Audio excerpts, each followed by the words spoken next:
बिस्मिल्लाहिर्रहमानिर्रहीम ते अस्सलाम वालेकुम। तुसीं वेख रहे हो पंजाब टीवी 94 ते मैं अफजल पट्टी।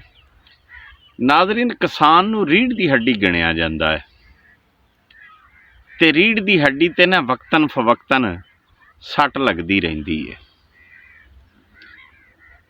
कदी कणक दी सूरत विच ते कदी कमाद दी सूरत विच ते कदी आलू दी सूरत विच। ये रीढ़ दी हड्डी ते कदी ना कदी साल दे विच एक अद्धी वारी, दो वारी, बाज़ुकात तीन वारी भी साल दे विच सट लग लुग जाती है।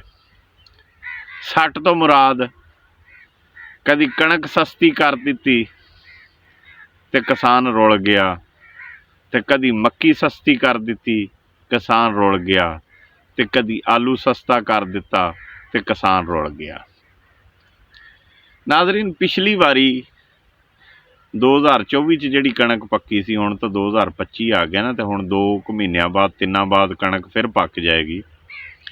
पिछली कणक जी पक्की सी ना, उहदा रेट कढ़िया सी गौरमेंट ने कोई 3000 के करीब,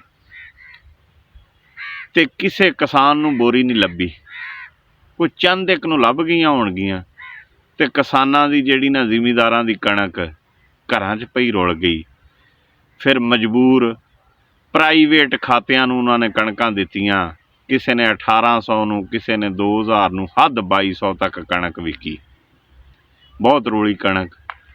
इस तरह इस दफ़ा आलू आने कनाल हो गया, तो खासकर मैं आलू वालियां नूं कहांगा कि आलू वालिओ अल्लाह दा हुक्म। खाद महंगी, स्प्रे महंगी, बीज महंगा, डीजल महंगा, बिजली महंगी, जिन्नियां चीज़ां रिलेटेड ने ना जिमीदारे दे नाल, वो हर शै महंगी है, तो बहुत ज़्यादा महंगी है। तो जदों किसान की फसल पक जाती है तो उहदी वेचण की वारी आउंदी है, तो फिर उहदी फसल जिहड़ी ना थल्ले जा पैंदी है, उहदा खर्चा भी नहीं पूरा हुंदा, उहदे नाल आहो हो जाती है। ये नहीं होना चाहिए। किसान नूं बिजली सस्ती लभनी चाहिए है, खाद सस्ती लभनी चाहिए है, बीज सस्ते लभने चाहिए। मेरा मतलब जिन्ना रिलीफ हो सके किसान नूं मिलना चाहिए। किसान नूं अगर पिछों भर्ती होवे ना, सपोर्ट होवे, ते किसान पाकिस्तान नूं इंज उठावे जिवें 777 बोइंग अमरीका वास्ते उठदा है। ये हकीकत गल है, मेरी गल नूं मजाक ना समझिया जी। जिमीदार बहुत ताकत रखता है। आ मिट्टी पुट्टण वाला जिहड़ा है ना किसान, ये बड़ी ताकत रखता है। ये सोना उगाउंदा है, पर वो सोना की उगावे,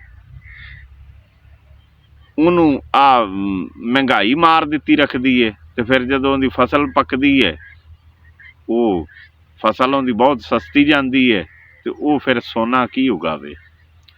जिमीदार नूं सपोर्ट दिती जावे, तो जिमीदार फसलां उगावे, तो पाकिस्तान तरक्की करे। क्योंकि पाकिस्तान एक ज़राई बैल्ट हैगी है। आ कसूर तो लैके ते आ तोड़ कराची तक, हैदराबाद तक, आ सारा एरिया जिहड़ा ना बड़ा ग्रीन बैल्ट हैगी है, ते बड़ियां फसलां हुंदियां ने। ते असी कणक भी बाहर एक्सपोर्ट कर सकने आ, चीनी भी एक्सपोर्ट कर सकने आ, कपाह भी एक्सपोर्ट कर सकने आ, हर फसल असी एक्सपोर्ट कर सकने, चावल कर सकने आ। लेकिन जिमीदार नूं मार आउंदी उदों जदों दी फसल डाउन हो जाती। ये तरीकाकार गौरमेंट नूं चाहीदा बनावे कि उहदी चलो ज़्यादा महंगी ना फसल खरीदी जाए, तो इस हिसाब नाल खरीदी जाए कि उहनूं माकूल प्रॉफिट भी मिल जाए, तो उहदा भी सिस्टम चल जाए, तो इधरों सरकार दा भी चल जाए, आवाम नूं भी उस हिसाब नाल अगे वो चीज़ां मिल जाण। ये तो नहीं ना कि भी हुण आलू होया पिया 300 रुपए का मन। अज साडे पिंड च 150 रुपये 150 दे 10 किलो आलू दे गए। हिसाब ला लो की रेट बैठे। तो आलूआं वालियां दियां तो फिर मंजियां मुद्दियां होणियां ही आ। अल्लाह दा हुक्म बई, आलूआं वालिओ की कर सकते हैं। बाकी अपना ख्याल रखा जे, अपने बच्चों का ही रब रखा।